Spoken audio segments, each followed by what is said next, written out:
மனுஷனுக்கு இருக்கிற சக்தி எல்லாம் அவன்கிட்ட வெளியில வரும்போது 3 விதமான மார்க்கத்துல வருது. காயேன சரீரம், வாச்சா பேச்சு, மனசா மனஸ். வேத சாஸ்திரம்லாம் காயேன வாச்சா மனசான்னு சொல்லி தருவான். அப்படின்னா என்ன அர்த்தம்? ஒரு மனுஷனுக்கு இருக்கிற சக்தி உடல்னால வெளிப்படும், ரைட்டா? மனசுனால வெளிப்படும், வாக்குனால வெளிப்படும். இந்த 3 மார்க்கத்தினாலையும் வெளிப்படுற சக்தி நல்லதா இருந்தா மனுஷனுக்கு நல்லது வரும். அதுக்கு பேர் தான் அதிர்ஷ்டம். பதில வாழ்க்கையில ஆனா விலாசம் வேணும் அப்படின்னு தஞ்சாவூர் ஜில்லால சொல்லுவாங்க. ஆனா விலாசம்னா அதிர்ஷ்டம்னு. மனுஷனோட ஒரு மனுஷனுக்கு அதிர்ஷ்டம் அடிக்கிறதுனா அதுக்கு காரணம் யாரு? அவன்தான். நம்ம என்ன நினைக்கிறோம், ஏதோ கிரகங்கள் உட்காந்து நல்ல நேரம் பார்த்து இருந்தா கொஞ்சம் புடிச்சுக்கோ அப்படின்னு கேட்ச் போடுறதுன்னு நினைச்சுக்கிறோம். என்ன? ஆனா மனுஷனுக்கு அதிர்ஷ்டம் யார் கையில இருக்கு? அவனோட கையில தான் இருக்கு. நம்ம என்ன நினைச்சுக்கிறோம், எங்கேயோ இருக்கிற நவகிரகம் நம்ம அதிர்ஷ்டத்தை கண்ட்ரோல் பண்றதுன்னு.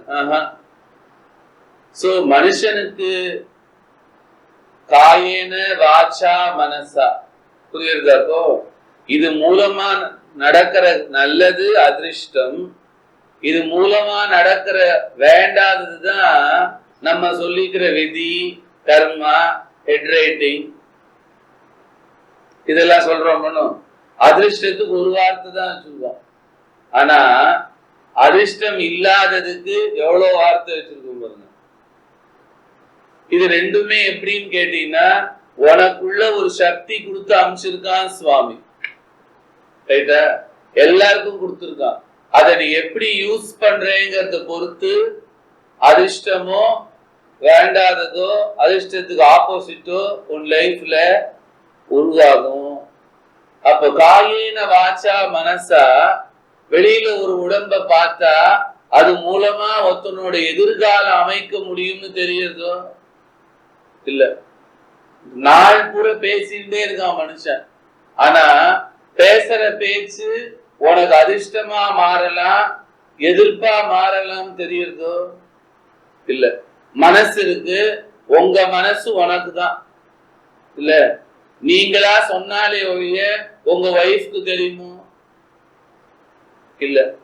ஆனா மனசுக்குள்ள இருக்கிற எண்ணங்கள் அதிர்ஷ்டமா வரலாம், ஆப்போசிட்டாவும் போகலாம். இது தெரியுமோ இல்ல? என்னமோ மனசு நினைக்கிறது நினைச்சிட்டு போட்டோம், ஏதோ வாய் பேசுறது பேசின்னு இருப்போம்னு மனுஷன் வாழ்க்கைய வியர்த்தம் பண்ணின்னு வந்துட்டான். கடைசியில என்ன பண்றோம்? நம்மளே செஞ்சதுக்கெல்லாம் பிராயசித்தமா தேவஸ்தானங்கள்ல போய் நின்று சுவாமியோட மோதி பாக்குறோம். பாத்தியோ? ஆக்சுவலா பாத்தீங்கன்னா உன்னோட தாட், மனஸ், ஸ்பீச், வாக்கு, பாடி, சரீரம், இது 3 நாள நம்ம நல்லது செய்ய கத்துட்டோம்னா நமக்கு அதிர்ஷ்டம்ங்கிறது கண்டினியூஸா இருக்கு, ரைட்டோ? அப்ப தாட்டோட தான் எதுவுமே பிகின் பண்ணுறது சொல்லி கொடுத்துருக்க இல்ல? வெளியிலேன்னு பார்க்கும்போது உடம்பு, அப்புறம் தான் உள்ள போறோம். ஆனா ஈஸ்வரனோட நியத்தி எப்படி? உள்ளேந்து வெளியில. பத்தில அதனாலதான் பொம்மை கூட இந்தியால பாரு, ஒரு ஆன்மீக பொம்மை பாத்தீங்கன்னா நம்ம ஊர்ல கண்ணா மூடின்னு பொம்மை போடுவோம், பாத்திருக்கிய? தியானம் போஸ்லாம் மத்த இடத்துல அப்படி போடுவான். பாத்தியோ? உள்ளேந்து வெளியில இருக்கிற இறைவனை தேடுறது மத்த மதம், சமுதாயம். உனக்குள்ள இருக்கிற இறைவனை தேடி அருளை ஈஸியா வாங்கிக்கலாம்னு சொல்லி கொடுக்கறது நம்ம இந்து மதம். அதனாலதான் இந்துவிசம்ல இப்படி போட்டிருக்கா எல்லாம், கண்ணை மூடி. அப்படின்னா என்ன? உனக்கு உள்ள இருக்கு தேடிக்க அப்படி. மத்ததெல்லாம் அப்படி காட்டுவான், ரைட்டா? அப்ப இப்படி இருக்கும்போது மனசுல ஆரம்பிக்கிற தாட், ரைட்? ஒரு பூஜையில கூட அந்த தாட் தான் பவரா இருக்கும். நீ போடுற பூக்கு என்ன சக்தி? பூவே சுயமா சக்தியா இருந்தா அப்ப பூச்செடி இத்தனை மோட்சத்துக்கு போயிருக்காது இல்ல? இப்ப பூவை சுவாமிக்கு சாத்துறதுனால சக்தியா இல்ல பூக்கே சக்தியா? இல்ல, பூக்கே சக்தியா இருந்தா நீ அரளி செடினா சுத்தி வரணும் இல்லையே? இல்ல, அப்ப புஷ்பத்துக்கு சக்தி கொடுக்கிறது என்ன? புஷ்பத்துக்கு சக்தி கொடுக்கிறது என்ன? கோயில்ல போட்டா இல்லைன்னா பூஜை யார் பண்றா? நீதான். அப்ப அந்த பூவுக்கு பூ போடும்போது என்னமோ சொல்ற இல்ல? இல்ல, சோ வாக்கால சொல்ற இல்லைன்னா மனசால நினைக்கும். இது ரெண்டும் போடுறோமே, இதுக்கு ஏதான பவர் இருக்குமா? யோசிச்சு பூ என்னமோ ஒரு செகண்ட் தான் பிடிச்சிருக்கோம் இல்ல? விநாயகாய நமஹா போடாச்சு இல்ல? விக்னராஜாய நமஹா. அப்போ எவ்வளவு செகண்ட் இருக்கு பூ உன் கையில இல்ல? சோ காயேன பூ எடுத்துட்டான். வாச்சா விநாயகாய நமஹா. மனசா, இந்த மனசு என்ன பண்ணுது? ரெண்டு ஸ்டேஜ்ல ஒர்க் பண்ணும். ஃபர்ஸ்ட் இது என்ன அர்ச்சனை? விநாயகன் ஒண்ணு மெமரியில இருந்து விநாயகா நமஹா எடுத்து கொடுத்துருது மைண்ட். பாத்தியா? அதே நேரத்தில் இன்ஸ்ட்ரக்ஷன் கொடுக்குது, பூ எடுத்து போடு விநாயகர் மேல அப்படி. ரைட்டு. காயேன வாச்சா மனசா, புரிஞ்சு போச்சா? இப்ப இந்த மனசால பண்ற அர்ச்சனை பலனா இல்லையா? பலன் தான், டவுட் இல்ல. அப்ப அந்த புஷ்பம் போய் போட்டா சுவாமிக்கு போய் சேருது, டவுட் இல்ல. அடுத்தது அபிஷேகம் பண்றான், பாத்துருக்கல? ஒரு சொம்புலதான் எடுத்துக்கிறான், சொம்ப புடிச்சிருக்கான். மகன்யாச ருத்ரம்னு உண்டு, ரைட்டா? அப்படின்னா என்ன? ருத்ரம் 11 டைம் சொன்னா மகன்யாசம் ஆச்சு. இப்படி வச்சுக்கிறான். இல்லைன்னா தர்ப கட்டு பாத்துருக்கீங்களா? தர்ப கட்டை வச்சு இந்த எண்டு புடிச்சுட்டா அந்த எண்டு கலசம் மேல காட்டுறோம். இந்த தர்ப இருக்கணும், அதுக்கு பேரு குஷம். ஒரு நேம் சான்ஸ்கிரிட்ல அதுக்கு பேரு குஷா, குஷா கிராஸ். என்ன? இன்னொன்னு அதுக்கு பேர் ஷரம், ரைட்டா? இந்த தர்பையோட ஸ்பெஷல் பவர் என்னன்னா எலக்ட்ரிசிட்டி கண்டக்ட் பண்ணும், ரீடைன் பண்ணும். இன்னைக்கு நல்லா கத்துக்கணும், ஸ்பெஷல் பாயிண்ட் இது. தர்பையோட பாய் போட்டு அது மேல உக்காண்டினா உன்னோட பாடி கரண்ட் கிரவுண்டுக்கு போகாது.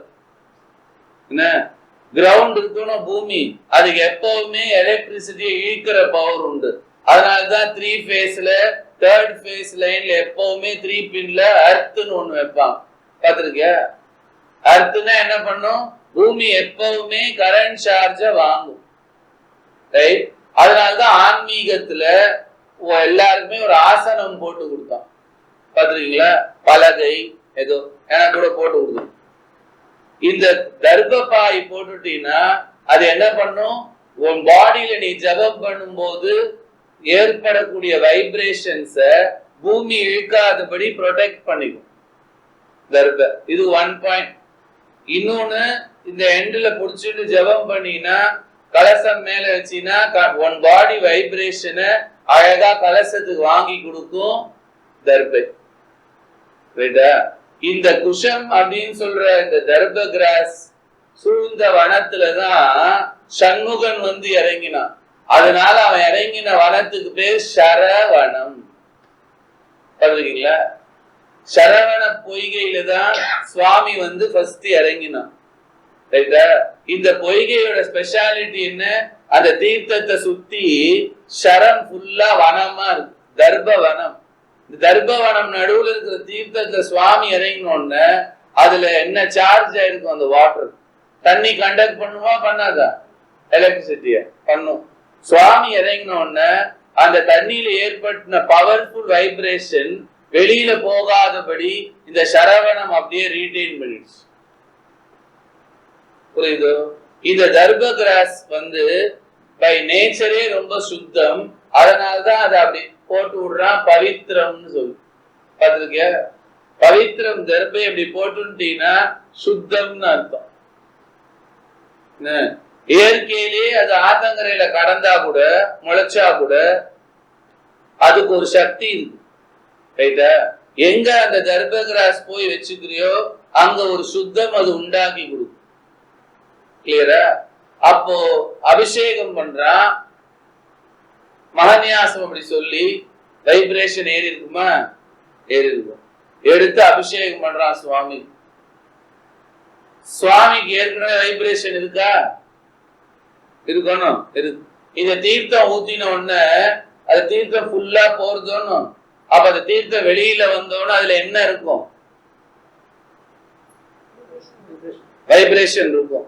அப்ப கோவில தீர்த்த பிரசாதம் கொடுத்தா வெறும் பிஸ்லரி மினரல் வாட்டரா இல்ல ஏதாவது கொஞ்சம் விசேஷமான தீர்த்தமா? கோவில்ல எதற்கு அபிஷேகம் பண்ணுகிறார்கள் அப்படின்னு சொல்றோம். என்ன ஏன் அபிஷேகம் பண்றான்னு கேக்குறோம். ஒண்ணும் இவ்வளவு சாமான் வேஸ்ட் பண்றாங்களே அப்படி வேஸ்ட் எல்லாம் கிடையாது. பால் எடுத்து சுவாமி சிரத்திலே ஊத்தின்னு வந்தீங்கன்னா அந்த சிலால இருக்கிற வைப்ரேஷனை அந்த பால் சூப்பரா வாங்கும். அத ஒரு கிண்ணத்துல வாங்கி அத ஒவ்வொரு ஸ்பூன் கொடுத்தீங்கன்னா அருணகிரி சொன்ன மாதிரி செய்த வினையும் செய்கின்ற வல்வினையும் கந்தன் என்று சொல்ல விலகும்னு சொல்லும். அபிஷேகம் ஏன் பண்றான்னு கத்துக்கணும். என்ன அபிஷேக பதார்த்தம் எல்லாம் பார்த்தீங்களா? பால் யூஸ் பண்றோம், இப்பதான் ஐஸ் பால் ஊத்துறோம். அதே ஐஸ் பால் உன் தலையில ஊத்தினா எப்படி இருக்கும்? இல்ல தனுர் மாசம் நம்ம ஊர் கிளைமேட்டுக்கே வெந்நீர் வச்சுக்கிறாங்க. ஆனா 4 மணிக்கு ஐஸ் பால சுவாமி சிரஸ்ல போடுவோம். என்ன நமக்கு அவ்வளவுதான் மரியாதை சுவாமி நம்ம கிட்ட. ஆக்சுவலா பசும் பால் தான் ஊத்த சொன்னோம். அதான் கோயில்களுக்கு கோஷால ராஜா கொடுத்தா, இப்ப கோவெல்லாம் கோன்னு சொல்லிவிட்டோம். என்ன வெறும் சாலை தான் இருக்கு. இந்த பசும் பால் தயிர் இல்ல அப்புறம் பார்த்தா பெரிய கோடீஸ்வர அபிஷேகம். ஆப்பிள் வச்சு தேப்போமா எலுமிச்சம்பழமா? ஏன் கஞ்சமா? எலுமிச்சம்பழம் தான் யூஸ் பண்றோம். பாத்துருக்கீங்களா? ஏன் எலுமிச்சம்பழம் தானே இருக்கு. சான்ஸ்கிரிட்ல அதுக்கு என்ன தெரியுமா பேரு? கம்பீர பழம். ஆக்சுவலா கம்பீர பழம்னு பூசணிக்காக தானே கொடுத்துருக்கணும். இல்ல தர்பூசணி பூசணி பெரிய ஒரு பரங்கினா பார்த்தாலே நல்ல சைஸ். பழ சைஸ் இத்துணுண்டு. ஆனா அதுக்கு என்ன பேரு? கம்பீர பழம். ஏண்டான்னா எலுமிச்சம்பழத்துக்கு அத்தனை ஒரு தெய்வீக சக்தி உண்டு. அதனாலதான் துர்கையம்மன் கோயிலுக்கு என்ன கொண்டு போறீங்க? ஏன் பூசணிக்காய் வாங்கி போறது? வெயில் கால தர்பூசணி கொண்டு போறது. எலுமிச்சம்பழம் தான் ஈஸியா பாக்கெட்ல போட்டு எடுத்துன்னு போயிடலாம். இல்ல அப்போ ஒவ்வொரு வைப்ரேஷனும், ஒவ்வொரு சிலையில இருக்கிற வைப்ரேஷனும் சில பதார்த்தத்தை நம்ம ஊத்தும் போது அதால அந்த வைப்ரேஷனை வாங்க முடியும். ரைட்? எந்தெந்த பதார்த்தங்கள்னால வைப்ரேஷன் நல்லா வாங்க முடியுமோ அதை வச்சுதான் அபிஷேகம் வச்சிருக்காங்க. புரியுதா? மஞ்சள் பொடி சூப்பரா வாங்கும். என்ன தேன் நல்லா வாங்கும், இளநீ வாங்கும். என்ன ஆப்பிள் ஜூஸ், ஆரஞ்சு ஜூஸ்லாம், கிரேப் ஜூஸ் அதுவும் வாங்கும். இந்த அளவு வாங்க ஈஸியா நமக்கு கிடைக்கக்கூடிய பதார்த்தமாவும் ஈஸ்வரன் அருளை வாங்கக்கூடியதா வச்சு செலக்ட் பண்ண ஐட்டம்ஸ் தான் அபிஷேகத்துக்கு இன்னைக்கு வச்சிருக்கு. புரியுதா? என்னமோ சுவாமி கூத்துறாங்க வேஸ்டா போறதுன்னு பெரிய தத்துவம் எல்லாம் பேசக்கூடாது. ரைட்? அத வாங்கி உன் கையில எடுத்து நீனா தெரியும். இது ப்ரூஃப் இப்ப காட்டுறாங்க. ரைட்? இதான் அபிஷேகம். ரைட்? அப்ப காயின எடுத்து ஊத்துறான், வாச்சா ருத்ரம் சொல்றான், மனசா ஏதோ இருக்கணும். எங்க எல்லாமே எங்க போய் முடியுது இல்ல? வாச்சா வெளியில பார்த்தா தெரியுது சொல்றான். அவனுக்கு புரியுது, உனக்கு எனக்கு புரியலன்னா கூட சொல்றவனுக்கு புரியுது. ஆனா மனசா யாருக்கு புரியும்? அவனுக்கு தான் புரியணும். அவனை தவிர யாருக்கான்னு புரியுமா? சுவாமிக்கு புரியும். இது சுவாமிக்கு நிஜமாவே புரியுமா? இல்ல நீ பண்றதுல ஏறுமாங்கிறதுக்கு ப்ரூஃப் தான் இப்போ. இந்த ராமன் என்ன பண்ணா, கிஷ்கிந்த தாண்டி ஸ்ரீலங்கா வரேன்னு சொல்லிட்டான். ரைட்டா? அப்ப சமுத்திரம் நடுவுல இருக்கு. கிஷ்கிந்த டு ஸ்ரீலங்கா பிளைட் இவ்வளவு பேருக்கு எங்க விடுறது? பெரிய டீம் இல்ல. அதனால சுவாமி என்ன பண்ணா, நம்ம ஒரு பிரிட்ஜ் போடுவோம் அப்படின்னு டிசைட் பண்ணிட்டான். இந்த பிரிட்ஜ் போடுறதுக்கு ஆர்டர் இஷ்யூ பண்ணிட்டான். ஆனா பிரிட்ஜ் பாத்தீங்கன்னா நல்ல சாலிட் பிரிட்ஜ் போடணும். வாட்டர் அடியில ஹெவி பயான்ஸ் இருக்கும், பிரஷர். அப்ப என்ன பண்ணா, வாட்டர் ஃபோர்ஸ் தானே இல்ல. இந்த ஃபோர்ஸான வாட்டருக்கும் ஒரு அதிபதி இருக்கான். அவன் பேர் தான் சமுத்திர ராஜா. நம்ம ஊர்ல சமுத்திர ராஜானா நீ பாத்துக்கிறியா அப்படின்னு கேட்பாங்க. உடனே சமுத்திர ராஜாவை பார்க்கணும்னா ஒருத்தனை உள்ள போட்டோம்னா போறோம். என்ன தூக்கி தொப்புன்னு உள்ள போட்டோம்னா உள்ள ராஜா இருக்கானா இல்லையான்னு தெரியுமா? சமுத்திர ராஜானா யான்னு கேட்டா, சமுத்திரம்ங்கிறது ஒரு போர்ஸ் தானே இல்ல, சக்தி. சக்தினா உயிர் உள்ளதா உயிர் இல்லாததா? எங்கேயுமே உயிர் உள்ள வஸ்து இருந்தா இந்துயிசம்ல அதுக்கு ஒரு பேரு கொடுத்திருப்பாங்க பாத்தீங்களா? அரச மரம் உயிர் உள்ளதா? உள்ளது. அத உடனே அஸ்வத்தம் ராஜா அப்படின்னு கொடுத்தான். இதே பாறை இருக்குது, ஸ்ட்ராங்கா இருக்குது. ஆனா பாறைக்கு உயிர் இருக்கா இல்லையா? இருக்கா? அவ பாறையே வான் கூப்பிட்டா வருமா? வர. பாறையை ஓங்கி அடிச்சுன்னா உனக்கு வலிக்குமா? அதுக்கா? பாறைக்கு ஜீவன் இருக்கும் காணும் இல்ல. அப்ப அந்த மிஸ்டர் பாறைன்னு நம்ம சொல்றது இல்ல. சமுத்திரத்தை ஏன் சமுத்திர ராஜான்னு சொன்னா, சமுத்திரம் சக்தி உள்ளது. எங்கெல்லாம் சக்தியோட எதிரொலி இருக்கோ அங்கெல்லாம் இந்துயிசம் அதுக்கு ஒரு பேரு கொடுத்துருக்கோம். ரைட்? சோ சமுத்திர ராஜானா சமுத்திரத்தோட சக்தி அப்படின்னு புரிஞ்சுக்கணும். ரைட்? இந்த சமுத்திர ராஜாவத்தை ஒரு டிஸ்கஷன் போடலான்னு சுவாமி சொன்னான். எப்படி? இந்த சமுத்திர சக்தியை வச்சுதான் இந்த பாலத்தை நம்ம மேனேஜ் பண்ணி ஆகணும். ரைட்டா? அதனால சமுத்திர ராஜாட்ட சொல்லுவோம், புராணத்துல சொல்லுவாங்க. அப்படி சோ சமுத்திர ராஜாவுக்கு ஒரு வாய்ஸ் மெயில் ஒண்ணு அமிச்சாங்க. என்ன அமிச்சு, இந்த மாதிரி நாங்க பாலம் போட போறோம், நீ அதை கரெக்டா உன்னோட எனர்ஜியும் நாங்க இறக்க போற பாறைகளோட எனர்ஜி எல்லாம் நல்லா பேலன்ஸ் பண்ணிக்கணும். எங்க இன்ஜினியர்ஸோட ஒரு டிஸ்கஷனுக்கு நீ வான்னு அமிச்சாங்க. ஒரு வாய்ஸ் மெயில் என்ன அமிச்சாங்க, பதிலே வரல. சுவாமி சும்மா தான் இருந்தான். இந்த சப்டிவிஷன் ஆபீஸ்ல இருக்கான் பாருங்க, மெயில் அமிச்சவன், அவனுக்கு எல்லாம் கொஞ்சம் ஹீட் ஆயிடுச்சு. இது என்னது? ராமனே மெயில் அமிச்சு வரல. நம்ம ராமன் சொல்லி ஒரு பானத்தை ஒண்ணு உள்ள விடுவோம், விட்டா அலறின்னு வரமாட்டான்.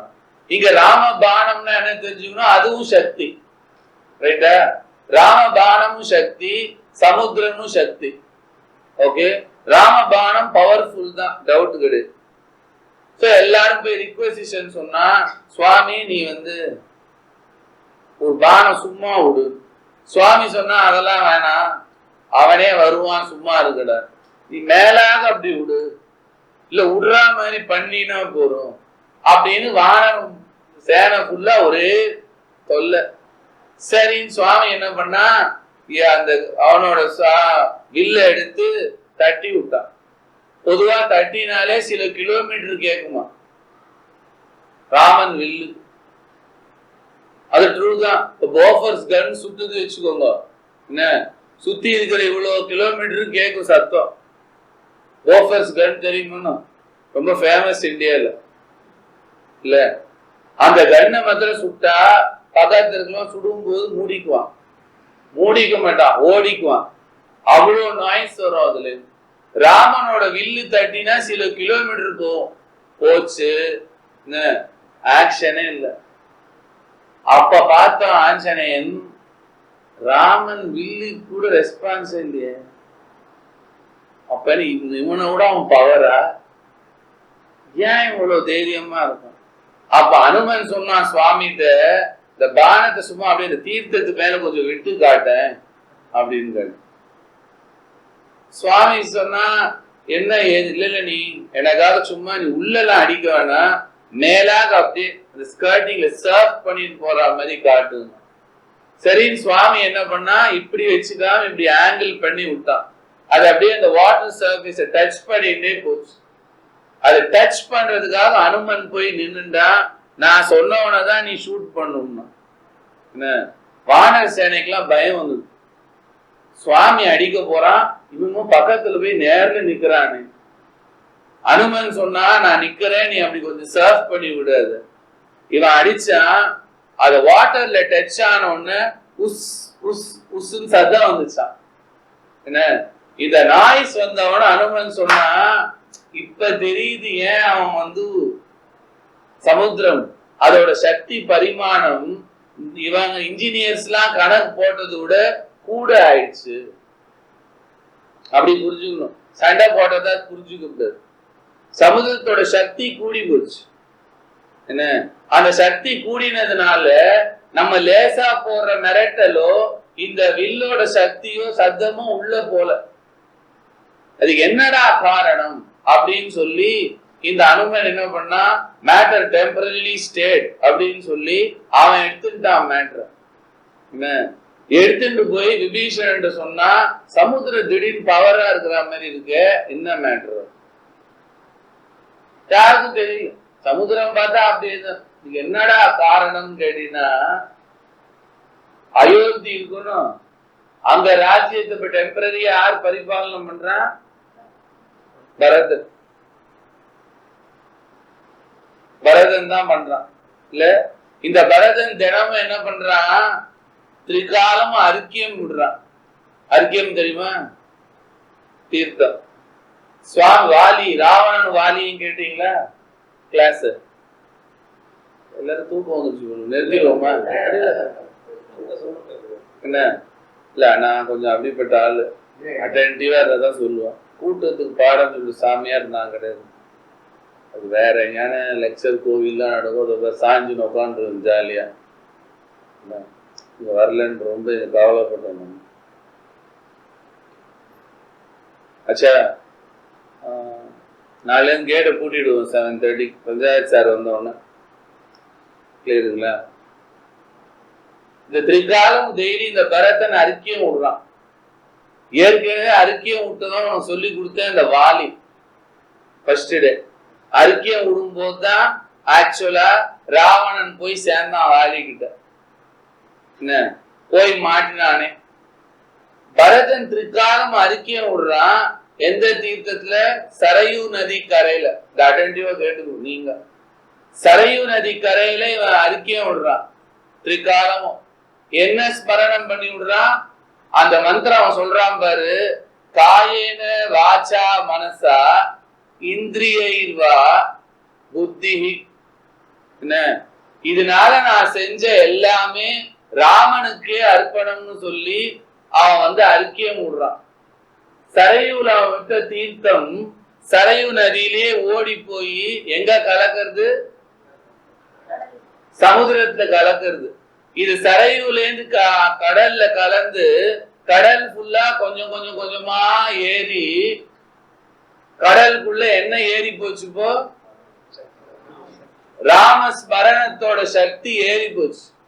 இந்த ராமஸ்மரண சக்தி ஏறி போன உடனே ராம பானம் போய் அந்த சமுதிரத்தை தொட்ட போது அதுக்கு ஃப்ரீ மூவ்மெண்ட் கிடைக்கலையா? காரணம் ராமஸ்மரணமே ராம பானத்தை வந்து ரிசீவ் பண்ணி டச் பண்ணி விடு. இந்த பவர் இந்த சமுதிரத்துக்கு எங்கே வந்துக்கிறான்னு கேட்டா, பரதன் அயோத்தியில திரிகாலமும் அறிக்கையும் விடுறான், அண்ணனும் தம்பியும் சேர்ந்து. பாத்தியோ? அப்போ காயேன வாச்சா மனசா, மனசுல இருக்கிற ராமஸ்மரணம் தான் வாக்குல வந்து இந்த விரல்ல இந்த கையில. அதான் அறிக்கையம் எப்படி விடணும்னா இப்படி விடுன்னு சொல்லல. ஏன் இந்த இடத்த காட்டினா, இந்த பாம் சென்டர்ல நம்ம பாடியோட வைப்ரேஷன் நல்லா இருக்கும். அதனாலதான் கல்யாணத்துல இப்படி புடிச்சுக்க சொல்லுவாங்க. ஞாபகம் இருக்கா? என்ன ஜப மாலையில இப்படிதான் உருட்ட சொல்லுவான். Finger tip centre of the பாம்ல நல்ல வைப்ரேஷன்ஸ் ரெசனன்ஸ் கிடைக்கும். சோ பரதன் அர்க்கியம் விடுறான், அந்த தண்ணி எவ்வளவு நேரம் ஆக்சுவலா கையில இருக்கும், அவ்வளவுதான். ஆனா இவன் இப்படி விட்டுன்னு வரான், இத்தனை நாள்ல சமுத்திரத்தை பவர் பண்ணிட்டான். அப்படின்னா மனுஷனோட மனசுக்கு என்ன சக்தி வருது, இந்த சக்தி சமுதிரத்துல கலந்து கலந்து ராமபானம் போகும்போது அப்படியே அதை டச் பண்ணின் போது சுவாமியோட வில்லோட சப்தத்தை ராம ஸ்மரணமே ரிசீவ் பண்ணிடும். அந்த வில் என்ன சப்தம் கொடுத்திருக்கும், ராம ராம ராம சப்தம் கொடுக்கும். ராமனோட வில் அவன் எடுத்த உடனே தெரியும், எடுத்துட்டான் ஜாகிரத. அப்படி என்ன அந்த வில்ல லேசில எடுக்க மாட்டான் சுவாமி. இவனுக்காக கும்பகர்ணனுக்காக எடுத்தான். எடுக்கும் போதே அந்த சப்தம் சுக்ரீவன் காதுல போச்சான். அவன் சொன்னான், இவன் கும்பகர்ணன் காதுல போச்சான். அவன் சொன்னானா, கரெக்ட், நான் ராஜா, நமக்கு சரியான ஆள், நான் வெயிட் பண்ணிட்டு இருக்கிறவன் அவனோட சாமான கையில எடுத்துட்டான், இப்பதான் மேட்சே ஆரம்பம். அப்படிப்பட்ட அந்த ராமஸ்மரணத்தை கொடுக்கக்கூடிய வில் எங்க போச்சு, சமுதிரத்துக்குள்ள போகும்போது ஆல்ரெடி ராமஸ்மரணம் போட்டு சமுதிரத்தை ஸ்ட்ராங் பண்ணிவிட்டான் பரதன். அதனாலதான் சுவாமி தான் பானத்தை உள்ள விடமாட்டேன், வெயிட் பண்ண, அவனே வருவான்னு சொன்னான். ரைட்டு. இப்படிப்பட்ட ஒரு சக்திய பரதன் சமுதிரத்துக்கு கொடுத்தா எதுக்குன்னு கேட்டான். இவன் சரையூல தானே விட்டான், ஏண்டா சமுத்திரம் எம்பவர் ஆகுதுன்னு.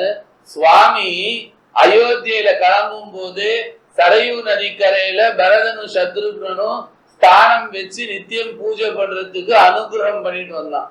எதுக்குன்னா இவனையே தாங்கணும். இப்ப அந்த சமுத்திரம் எவன, ராமனையே தாங்கணும் சமுத்திரம்னா அதுக்கு என்ன சக்தி இருக்கணும், உலகத்தையே தாங்குறான் ராமன், ராமனை தாங்கணும் இந்த சமுத்திரம்னா அதுக்கு என்ன சக்தி இருக்கணும். அதனால சமுத்திரத்துக்கு சக்தி கொடுக்கறதுக்கு ஃபர்ஸ்டே அயோத்தியில இருந்த பரத சத்ருக்னனை ஆரம்பிச்சு வச்சுட்டான் பூஜைய. நீ டெய்லி பண்ணின்னு வந்தீங்கன்னா நான் எல்லாம் முடிச்சுன்னு போய் சேரவும், அது ஸ்ட்ராங் ஆகவும், நாங்க பிரிட்ஜ் போட்டு போகவும் சரியா இருக்கணும்னு சொல்லி சுவாமி பரதன் சத்ருக்னனுக்கு அனுகிரகம் பண்ணிட்டு வந்தான். அந்த ஆரம்பிச்ச ராமஸ்மரணம் தான் பின்னாடி இலங்கைக்கு போகவும் பிரிட்ஜ் போடும் போது அந்த சேத்து அமையறதுக்கு பேசிஸா எங்க ஆரம்பிச்சிச்சு, அயோத்தியில ஆரம்பிச்சிச்சு. அயோத்தியில ஆரம்பிச்ச ராமஸ்மரண அர்க்கியம் சமுத்திரத்தை ஸ்ட்ராங் பண்ண உடனே அது மேல இவன் போட்ட பவுல்டர்ஸ் போட்ட உடனே அப்படியே நின்னுச்சான். எப்படிடா நின்னுச்சுன்னா சமுத்திரராஜனுக்கு இவ்வளவு ஸ்ட்ரெங்தான்னு ராமஸ்மரணத்துக்கு அவ்வளவு ஸ்ட்ரெங்க், அந்த ராம ராமாங்கிற ஸ்மரணத்துக்கு அவ்வளவு ஸ்ட்ரெங்க். அந்த ஸ்ட்ரெங்கோட பவர் தான் இப்ப ஏற்பட்ட பிரிட்ஜ் போட்டு இம்மா பெரிய கோஷ்டி தாண்டி போச்சு. சுவாமி அது மேல போனோம். அந்த சைட்ல ராவணம் பார்த்தானா சமுத்திரத்துக்கு இவ்வளவு ஸ்ட்ரெங்க் தான் அப்படியே நிக்குது. நாங்க 20 வருஷம் முன்னாடி இந்த கிளாஸ் சொன்ன போது ராமன் அங்க ஒரு பாலம் கட்டினது சத்தியம்னு சொன்னோம். 5 வருஷம் முன்னாடி டிஸ்கவரி சேனல் தெரியுமா, அதுல இப்ப எடுத்திருக்கான் போட்டோ. நம்ம ஊர்ல தனுஷ்கோடியில இருந்து இலங்கை வரைக்கும் அடியில பெரிய ஒரு கல் பாலம் இன்னும் அப்படியே இருக்கு, அடியில யுகம் தாண்டி அப்படியே இருக்கு. அப்ப ராமஸ்மரணம் காயேன வாச்சா மனசானா நம்ம எல்லாரும் ரொம்ப சாதாரணமா நினைச்சுக்கோம். திரிகாலம் அரிக்கியம் செகண்ட்ஸ்ல ஓடுது தண்ணி, அதுக்கு எங்க எம்பவர் பண்ணிடுச்சு பத்தியா. அதனால்தான் அனுமன் சொன்னா உன் பானம் பட்டா மேட்டர் தெரியும்னு. அனுமன் தான் அப்புறம் எல்லாருக்கும் சொல்லி கொடுத்தா பரதனோட ராமஸ்மரணம் தான் இந்த சமுத்திரத்துக்கு இவ்வளவு ஸ்ட்ரென்த். அப்ப அதுக்கு மேல பிரிட்ஜ் கட்டுறதுக்கு பேஸ் யார் போட்டு கொடுத்தா, சுவாமி தான். வெளில சொல்லிட்டானா சுவாமி பேசும்போது சொன்னா சமுத்திரராஜனை கூப்பிட்டு இவ்வளவு பெரிய பாரத்தை தாங்கிக்கும்படி நம்ம எல்லாம் ரிக்வெசிஷன் சொல்லணும்னா என்ன. சோ வானரம்லாம் அது சீரியஸா எடுத்துட்டோன்னு சுவாமியே சொன்னான்னா இவனுக்கு என்ன இவ்வளவு கிக் ஆயிடுச்சுன்னு அதுக்கெல்லாம் கோபம் வந்துருது. ஆக்சுவலா மேட்ரு என்ன, சமுத்திரராஜன் கிக்கெல்லாம் வரல, சமுத்திரராஜன் ஆல்ரெடி கை கூப்பி நின்னானா. ஏன், என்னை சுத்தி ராமஸ்மரணம் சுத்தி அத்தனை பலமாயிடுத்து, என் மேல சுவாமி தன் ஸ்மரணத்தை கொடுத்து இவ்வளவு பெரிய சேனையை அனுப்ப போறாங்கிற போது எனக்கு என்ன சொல்றதுன்னே தெரியலன்னு சொன்னான். அப்ப ராமஸ்மரணம்னா அவ்வளவு பவர். காயேன வாச்சா மனசாதான் நமக்கு பவர். என்ன, சரீரத்தினால செய்யற தவறுகள் கம்மி இல்ல, ஒரு பேச்சுக்கு தான் சொல்றோம், கை காட்டி மிரட்டி ஒவ்வொரு டைம் செல்றோம் செய்யறோம். வாச்சா திட்டிடுறோம், மனசா நினைச்சுடுறோம். ரொம்பவும் நினைச்சோம்னா அந்த தாட் ரொம்ப கெட்டியாயிடும் இல்ல, ஸ்ட்ராங் ஆக ஆக அதுக்கு அக்கௌண்டிங் பவர் வந்துடும். அதே அதிர்ஷ்டத்துல போடு, ராமஸ்மரணம் ஸ்ட்ராங் ஆக ஆக அவன் அர்க்கியத்துக்கு என்ன பவர் பத்தி இல்ல. அந்த தீர்த்த அர்க்கியம் என்ன அண்டா அண்டாவா விட்டுருப்பான் இல்ல. பஞ்ச பத்திர பாத்திரம்ல ஒரு உத்ரணியோ இல்ல ஒரு சின்ன பத்திர பாத்திரம் எடுத்து சாச்சிருப்பான். ஆனா அது சரையூல போய் போய் என்ன எக்ஸ்பேண்ட் ஆகி ஆகி சமுத்திரம், இந்தியன் ஓஷன் எல்லாம் ஜாயின் ஆற ஓஷன்ல பவர் பண்ணி, இப்படி ஓஷனையே பவர் பண்ணக்கூடிய ராமஸ்மரணம் உன் சரீரத்தையும் உன் வாழ்க்கையும் பண்ணுமா பண்ணாத. அதுக்குதான் அனுமன் சொன்னா, இந்த சமுதிரத்துக்கே இவ்வளவு சக்தினா சதா ராமஸ்மரணத்துல இருக்கிற அந்த பரதனும் சத்ருகனும் இப்ப எந்த லெவல்ல இருப்பான் பத்தியோ. அதனால அனுமன் நினைச்சுட்டானா ஒரு டைம் நம்ம அவனையும் போய் பார்த்துட்டு வரணும், ரெண்டு பேரும் என்ன லெவல்ல இருக்கான் இப்போன்னு. இதை தெரிஞ்சுட்ட சுவாமி குவைட்டா சிரிச்சுட்டானா, சீக்கிரத்துல நீ போகதான் போற, அவனை பார்க்கதான் போறன்னு சொல்லு. சரியா? அடுத்த கிளாஸ்ல பரதனும் அனுமனும்.